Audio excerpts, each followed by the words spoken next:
starting to see those age of either thinning, or if it's starting to recede, meaning it's going away completely. What if they complain about, there's another girl? So if they're that client you already know, pop one foil right around the hairline, okay? But you will know, they will tell you, especially if they're a new client, exactly where they want to see the likeness. So make sure that you're listening when they're explaining the looks that they're trying to create. So on the sides and the top. Now the subsections change. Now we're going ½ inch, we're not going inch. Why are we going finer on the sides and the top? This is where it's supposed to look more sun-kissed. So we want to see a heavier distribution. So we're going to put more foils than what we did on the back. So on this front section, we're going to go a diagonal back, okay? And on this diagonal back, we're going to do the exact same method. We're still doing a baby light stitch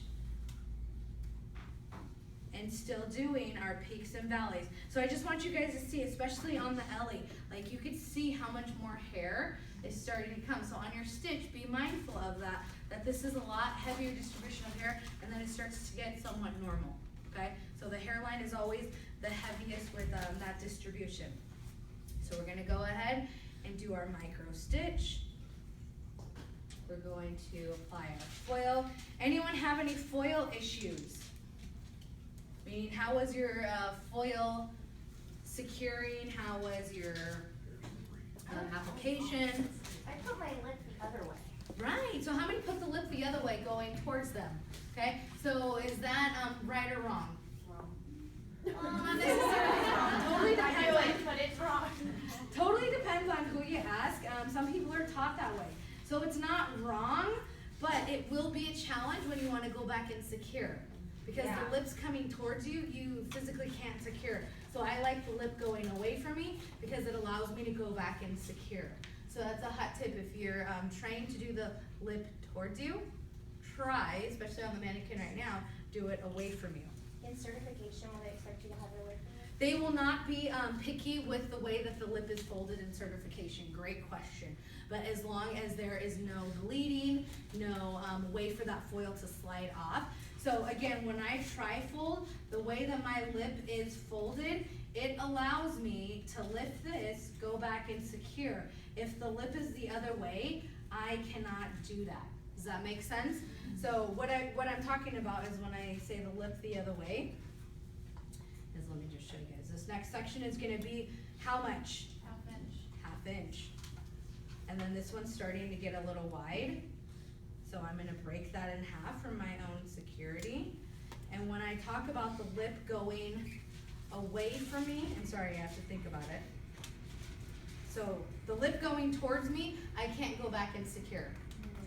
Okay? When the lip goes away, I'm allowed to secure because once that product's on, you're not gonna unfold it to try to help it secure you. Okay? So I was taught the lip going away because now you can go back and secure that. Again, I'm not treating it like spaghetti, but the saturation is there.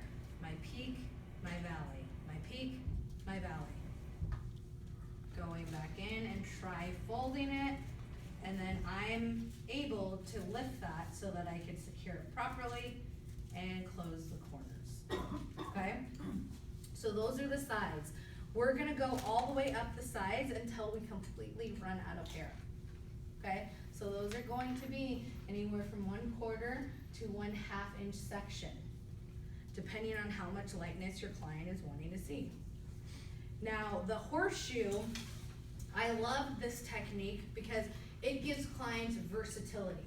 Now I know there's some clients that are, I'm a client, I'm chained to my part, right? Meaning I have to have my hair parted on this side because the way that my cowlick grows, if I flip it over the other way, it just like sticks up weird. So always has to be going over to the right. There are some clients that are like that or that have that hairline that do have cowlicks. So with this horseshoe technique, keep in mind, you can either horseshoe it according to the part. So if they have their part over on this side, you can horseshoe it according to that part line. Or I explain to my clients when I do this horseshoe technique on the top, is that you're gonna have versatility. One side is gonna have a high concentration of lightness, and when you flip it over to the other side, you're gonna have a less concentration of lightness. Or if you part it down the middle, the way it's gonna be distributed, you're gonna have 3 different versatilities that you'll be able to wear according to the way that you part it, okay? So with this, our horseshoe starts right in the corner. So we're gonna take a section right here, right in the corner, going with your horizontal lines. So we're gonna isolate this back, and we're gonna work right here in the corner of the section. Keep in mind, this is either where she parts, or if she's putting a particular ponytail and they wanna see lightness going up, you can do one more foil right here if you wanted to, okay? Totally up to you as far as what the client's trying to achieve and see.